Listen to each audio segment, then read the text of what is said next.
अल्लाहु अकबर ला इलाहा इल्लल्लाह वल्लाहु अकबर वलिल्लाहिल हम्द। अल्हम्दुलिल्लाहि नहमदुहु व नस्तईनुहु व नस्तगफिरुहु व नु'मिनु बिही व नतवक्कलु अलैहि व नऊज़ु बिल्लाहि मिन शुरूरि अनफुसिना व मिन सय्यिआति अअमालिना। मन यहदिहिल्लाहु फला मुदिल्ल लहु व मन युद्लिल्हु फला हादिय लहु। व नशहदु अन ला इलाहा इल्लल्लाहु वहदहु ला शरीक लहु व नशहदु अन्न सय्यिदना व मौलाना मुहम्मदन अब्दुहु व रसूलुहु। अम्मा बअदु फ़क़द क़ाल अल्लाहु तबारक व तआला फ़िल क़ुरआनिल मजीद वल फ़ुरक़ानिल हमीद। क़द अफ़लह मन तज़क्का व ज़करा अस्म रब्बिही फ़सल्ला। वक़ाल अन्नबिय्यु सल्लल्लाहु अलैहि वसल्लम इन्न लिकुल्लि क़ौमिन ईदन व हाज़ा ईदुना।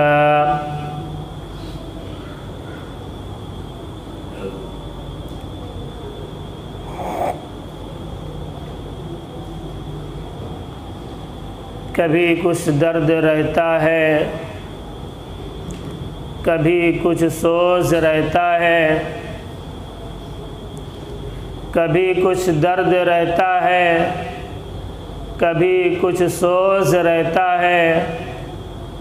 हमारे दिल पे सदमा एक न एक हर रोज़ रहता है।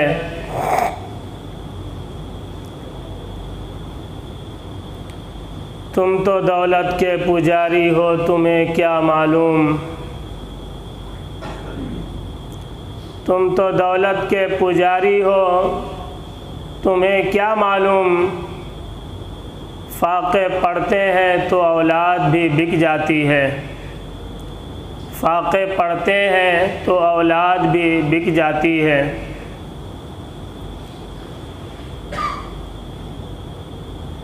मेरे मुहतरम बुज़ुर्गों और दोस्तों और मेरे अज़ीज़ साथियों, अल्लाह तबारक व तआला ने हम सब को रमज़ानुल मुबारक जैसा मुक़द्दस और बाबरकत महीना मरहमत फ़रमाया और फिर उसके तुफ़ैल में अल्लाह तबारक व तआला ने हमें ये ईद का मौका मयस्सर फ़रमाया। अल्लाह हम सब के लिए इस ईद को मुबारक बनाए और मैं आप सब को अपने दिल की गहराइयों से ईद की मुबारकबाद पेश करता हूँ। अल्लाह करे कि ये ईद तमाम उम्मत मुस्लिमा के लिए, तमाम आलम इस्लाम के लिए ईद सईद हो और ये ईद मुबारक हो। मुझे आज इस ईद के मौके पर दो अहम ख़ास तौर से दो अहम पैगाम आपको पहुंचाना है। ख़ास तौर से दो अहम पैगाम आपको पहुंचाना है। खुसूसियत के साथ दो सबक मुझे आपको देना है। आज इस ईद के मौके पर हम लोग अपने घरों से निकले हैं, अल्लाहु अकबर सदाएं लगाते हुए आए हैं ना हम लोग। अरे भाई यही तो पढ़ते हैं जब घर से निकलते हैं, कुछ और पढ़ते भी आए हैं आप लोग? नहीं। अल्लाहु अकबर, अल्लाहु अकबर,